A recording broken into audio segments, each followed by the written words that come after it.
कुछ ना कहो, कुछ भी ना कहो, क्या कहना है, क्या सुनना है, मुझको पता है, तुमको पता है, समय का ये पल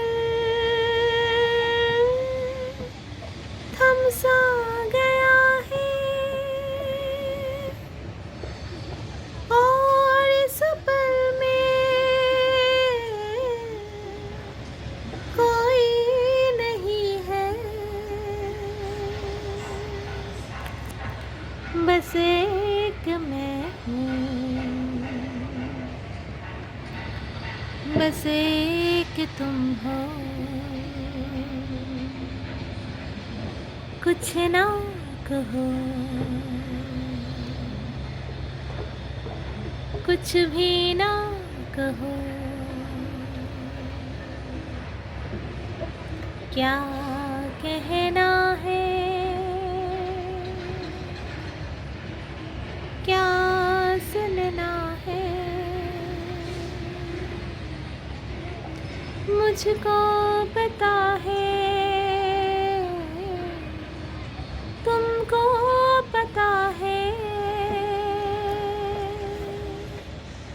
समय का ये पल। কাল থেকে আনন্দ ছিলাম যে সূর্য উঠেছে, কি সুন্দর লাগছে, চারিপাশটা ঝলমল করছে। আর এখন দেখো আবার মেঘ করেছে, কেমন মেঘলা আকাশ হয়ে গেছে আর কেমন অন্ধকার অন্ধকার লাগছে, কি জানি আবার বৃষ্টি হবে কিনা।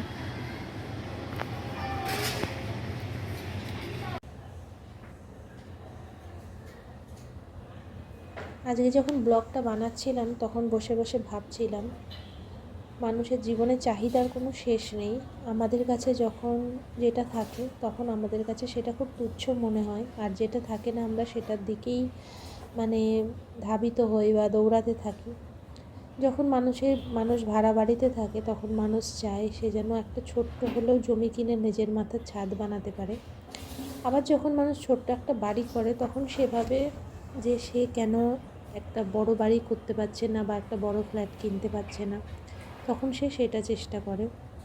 আবার যখন কারোর কাছে একটা বাড়ি বা ফ্ল্যাট থাকে সে মনে করে আমার কাছে একটাই কেন আছে, আরও বেশি কেন নেই। তো এটাই হচ্ছে জীবন, মানুষের জীবনে চাহিদার কোনো শেষ নেই। আমরা প্রত্যেকেই কিছু একটা নিয়ে খুশি থাকতে পারি না, তাই না? Good morning friends, welcome back to my channel. এখন বাজে 11:30 মতো, আর সকাল থেকে সমস্ত কাজকর্ম কমপ্লিট করে এখন তোমাদের সামনে এসে বসলাম। দেখলে জামা কাপড়গুলোও মিলে দিলাম, ওগুলো সুমিত মানে নিজের জামা কাপড়টা কেচে দিয়ে প্রতিদিন বালতিতে রেখে যায়, তারপর আমি পরে মিলে দিই। তো এই হচ্ছে সকাল থেকে আপডেট। আর আজকে সকালে মাছ রান্না ছিল, কিন্তু আমার একদম মাছ খেতে ইচ্ছা করছে না, মনে হচ্ছে একটু খিচুড়ি খাই। আসলে শীতকালে আমি খিচুড়িটা ভীষণ পছন্দ করি, কিন্তু সুমিত বাড়ি থাকলে খিচুড়ি করি না, তার কারণ ওর মুসুরির ডালের খিচুড়ি একদম পছন্দ নয়, আর আমার আবার মুগ ডালের খিচুড়ি বিশেষ পছন্দ নয়। তো দুজনের এই পছন্দের মধ্যে ভীষণ পরিমাণ তফাতের জন্য খিচুড়ি করি না ও বাড়িতে থাকলে। তো ও না থাকলে আমি আর ছেলে দুজনের জন্য খিচুড়ি বানিয়ে নিই। তো আজকেও তাই করেছি, একদম মটরশুঁটি, আলু, গাজর সব কিছু দিয়ে একটা খিচুড়ি বানিয়েছি, আর আলু ভাজা, ডিমের অমলেট। এই হলো দুপুরের খাবার। আর রাত্রে মাছ তোলা আছে, একটু ভাতের মধ্যে আলু সেদ্ধ, ডাল সেদ্ধ দিয়ে দেবো, বা ডিম সেদ্ধ খেলে দিয়ে দেবো। তো এই হচ্ছে সকাল থেকে আপডেট। আর আজকে সকালে তোমাদের দেখানো হয়নি, আজকে সুমিত ব্রেকফাস্টে কি খেয়ে গেল বলো তো। ও অফিসে গেলে বেশিরভাগ দিন মুড়ি, ছাতু, কলা এইসব দিয়ে খেয়ে যায়। আর আমার শরীরটা ভীষণই খারাপ বলতে একটা প্রবলেম হচ্ছে আমার, সে প্রবলেমটা তোমাদের সামনে আর বলতে পারছি না। তো সেই কারণে আমার একটুখানি মনে হচ্ছে শরীরে রক্ত কমের ব্যাপারটা বুঝতে পারছি, তার কারণ হাত পা প্রচণ্ড, ঘুম থেকে উঠলে প্রচণ্ড চিনচিন করা একটা ভাব হচ্ছে আমার। তো সেটা কিছুক্ষণ পর আবার ঠিক হয়ে যাচ্ছে। তো সুমিত বললে এই অবস্থাতে তুমি ডিম সেদ্ধ দিয়ে তুমি ওই ফ্যানে ভাত যেটা হয় না, ঘি দিয়ে আলু সেদ্ধ, ডিম সেদ্ধ দিয়ে ফ্যানে ভাত খাও, দেখো ওটা খাও, আর কলা খাও। তো এইগুলো বললো। তো আমি সকালবেলা উঠে আগে কিশমিশ ভিজিয়েছিলাম, কিশমিশ আর কাঠবাদাম ভিজিয়েছিলাম অনেকটা। তো সেটা খেলাম, কারণ কিশমিশে যদি কোনো কারণে রক্তের আমার প্রবলেম হয়েও থাকে তো কিশমিশ খুবই ভালো সেটার জন্য। তো সেটা খেলাম, তারপরে ওই ফ্যানে ভাত, আলু সেদ্ধ, ডিম সেদ্ধ দিয়ে অল্প একটু খেলাম, কারণ ফ্যানে ভাত আমার খুব একটা ভালো লাগে না।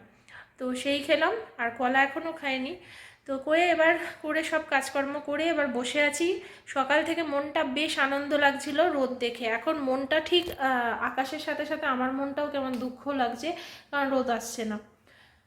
তো এই হচ্ছে ব্যাপার, কেন মেঘলা করছে জানি না, এরম মেঘলা কি আবার করবে সেটাও বুঝতে পারছি না। ভালো লাগছে না জানো তো, শীতটা গেলে আসলে বাঁচি। আমার শীত একদম পছন্দের সময় নয়। তো তাও ডিসেম্বরটা চালানো যায় মোটামুটি, ডিসেম্বরটাতে অতটা শীতও থাকে না, বাইরে বেরোনাও যায়। তো এই মানে কনকনে শীতে কি হয়, ঘর থেকে বেরোতেও সেভাবে পারি না, বেরোলেও ঠান্ডা লেগে যায়, কাশি হয়, খুবই প্রবলেম। তো চলো পরে আসছি তোমাদের সাথে কথা বলতে। দুপুরে দেখাবো কি খিচুড়ি রেঁধেছি না রেঁধেছি সবটাই, আর সমৃদ্ধকেও নিয়ে আসতে হবে আমাকে, এখন দেরি আছে সমৃদ্ধকে আনা, বাড়ির সাথে এই সুযোগে কথা বলে নিই। তো চলো পরে আসছি। সমৃদ্ধকে স্কুল থেকে নিয়ে এসে একেবারে স্নান করিয়ে দিয়েছি। আজকে কিছুতেই স্নান করতে চাইছিল না, কিন্তু জোর করে করিয়ে দিয়েছি, কারণ গরম জলে স্নান করলে তো খুব একটা অসুবিধা হয় না, তাই একটু মিক্সড গরম জল দিয়ে অল্প করে স্নান করিয়ে দিলাম, দিয়ে এই যে খাইয়ে দিচ্ছি এখন। আর ও কিন্তু নিজে খেতে পারে, এরম ভেবো না যে আমি কেন খাইয়ে দিই, কিন্তু ও প্রচুর টাইম নেয়, এত টাইম নেয় না যে আমার বিরক্ত লেগে যায়। তো ও নিজে ভালোই খেতে পারে, কিন্তু সময়টা বেশি নেয় বলে আমি বলি চ আমি তাড়াতাড়ি খাইয়ে দিচ্ছি, আমার এত সময় নেই তোর জন্য বসে থাকার। তো আজকের খিচুড়িটা কিন্তু খুব সুন্দর হয়েছিল, একটু হলুদটা কম হয়ে গেছিলো খিচুড়িতে, কিন্তু খিচুড়িটা খুব টেস্টি হয়েছিল। আর এই যে আমরা দুজনে এক থালায় নিয়ে নিয়েছি, কারণ ওকে আলাদা দিলে তখন আলাদা থালা বেড়ে দিই। আর ও টিভি দেখতে এত মন দেয় যে ও খাওয়ার হাতই চলে না, তার জন্য আমি ওকে খাইয়ে দিই। তো আমি স্নান করে তাড়াতাড়ি বেরিয়েই আগে খেয়ে নিচ্ছি, কেন বলো তো আমাকে এখনই লেপের তলায় ঢুকতে হবে, তাড়াতাড়ি করে খেয়ে নিয়ে আমি লেপের তলায় ঢুকবো, যার জন্য চুলটুলো আমি ঠিকঠাক করিনি, শুধু ক্রিমটা মেখে তাড়াতাড়ি করে খেতে বসে গেছি। তো এই তো ব্যাপার। তো এই যে শুয়ে পড়েছি, একটা নয় ডবল ডবল কম্বল নিয়েছি, দেখো এটার নিচে আর একটা সাদা আছে। কোথায় গেলি? এই যে দুটো কম্বল নিয়ে শুয়েছি, কি ঠান্ডা, বাপরে বাপ। আজকে রোদ ওঠেনি তো ঠিক আছে, আবার বৃষ্টিও পড়ছে, পোডিয়ামের রাস্তা দেখলাম পুরো ভেজা, আবার বৃষ্টি শুরু হয়েছে। ভগবান, মানে কালকে আবার রোদ উঠবে কিনা ভগবান জানে, মানে কালকে আমি ভাগ্যিস চুলটায় শ্যাম্পু করে নিয়েছি, নাহলে একটা দুটো দিন ওয়েদারও যেতে দিচ্ছে না, কি অবস্থা। মানে এবারের মতো শীত জ্বালানো কোনোবার জ্বালায়নি, মানে এত জ্বালাচ্ছে। তো যাই হোক একটু শুয়ে নি, আবার মানে এই শোয়া থেকে না, শোয়ার সময় আনন্দ লাগে, আর শোয়া থেকে ওঠার সময় যে কি কষ্ট হয় শীতকালে, উঠতেই ইচ্ছা করে না, মনে হয় একদম মানে শুয়ে থাকি সারাক্ষণ। তো যাই হোক চলো পরে কথা বলবো, একদম সন্ধেবেলা দেখা হবে। সন্ধেবেলা পুজো দিয়ে নিলাম, পুজো দিয়ে নিয়ে দেখো প্রচুর ড্রাই ফ্রুটস জমে গেছে, ভাবলাম এগুলো আমি কিচেনে এনে রেখে দিই একটা ছোট বক্সের মধ্যে করে, তাহলে কি হয় সকালবেলা ভিজিয়ে দিলে খাওয়া হয়ে যায়, না হলে ওই ঠাকুরের সিংহাসনের সেই বক্সের মধ্যেই থেকে যায়, আর সেরকমভাবে ভেজানো হয় না। তাই এখানে কিশমিশ আর কাঠবাদাম অনেক জমে গেছিলো, তাই কিছুটা এনে এর মধ্যে রেখে দিলাম, তাহলে চোখের সামনে থাকলে কি হয় বলো তো, সকালে ভিজিয়েও দিতে পারি, আমরা সবাই খেয়েও নিতে পারি। গুড ইভিনিং বলবো না ব্যাড ইভিনিং বলবো সেটাই ভাবছি, বাইরে মানে ভালো মতো বৃষ্টি হচ্ছে। তো তাড়াতাড়ি সুমিত বাড়ি এসে গেছে, এসে প্রচণ্ড কাজের চাপ, ভেতরে বসে আছে। আসার সময় সিঙ্গারা নিয়ে এসেছিলো, তো সিঙ্গারা মুড়ি দিলাম, আর আমি তো সিঙ্গারা খাই না, তার জন্য শুধুমাত্র আলুর তরকারিটা খেয়ে ওই ওপরের যে খোসাগুলো সমৃদ্ধ খেয়েছে, কারণ আমার সিঙ্গারাতে ভীষণ পরিমাণ অম্বল হয়। তো যাই হোক আজকে মনে হয় প্রচুর বিয়ে আছে, তো ভাবো এরকম বৃষ্টির মধ্যে বিয়েটা কতটা প্রবলেম, মানে যাদের বিয়ে হচ্ছে তাদের বিয়েটা পুরো ঘেটে গেল এই পরিস্থিতিতে। তো খুব কি দরকার ছিল এই বৃষ্টিটা বলো তো, এই জাস্ট একদিন আগে থেকে সূর্য বের হতে শুরু করেছে, মানে জীবনটা পুরো জ্বালিয়ে দেবে মনে হচ্ছে এই শীতকালে বৃষ্টি, একেতে শীত তার মধ্যে বৃষ্টি। তো দেখো এই যে এখানে আমি সমৃদ্ধকে পড়াচ্ছিলাম, তো ম্যাথ দিলাম, ম্যাথ করতে গেছে ওই ঘরে, আর ভাবলাম ব্লগটাও তোমাদের শেষ করি। এই দেখো আমি সমস্ত কাজকর্ম করে এসে এই কম্বলের তলায় পা গুটিয়ে বসে আছি। রাত্রে শুধু ভাত হবে, ভাতের সাথে ডাল সেদ্ধ আলু সেদ্ধ দিয়ে দেবো, আর মাছ আছে, তো রাত্রেবেলাটা এইভাবেই শেষ হবে। আর আমিও ভাবলাম ব্লগটাও শেষ করে দিই, বসে বসে এডিটিংটা করে নিই, তারপরে ব্লগটা ছাড়বো। আর দূর থেকে তো গান ভেসে আসছে, প্রচুর বিয়েবাড়ি মনে হচ্ছে আজকে আছে। কিন্তু ভাবো শীতকালেও বিয়ে রেখে যদি সেই বৃষ্টি, সেই বিভিন্ন প্রবলেম ফেস করতে হয়, মানুষ তো শীতকালে বেশিরভাগ সময় বিয়েটা এই কারণেই রাখে যাতে বৃষ্টি, ঝড় বৃষ্টির ঝামেলা না থাকে।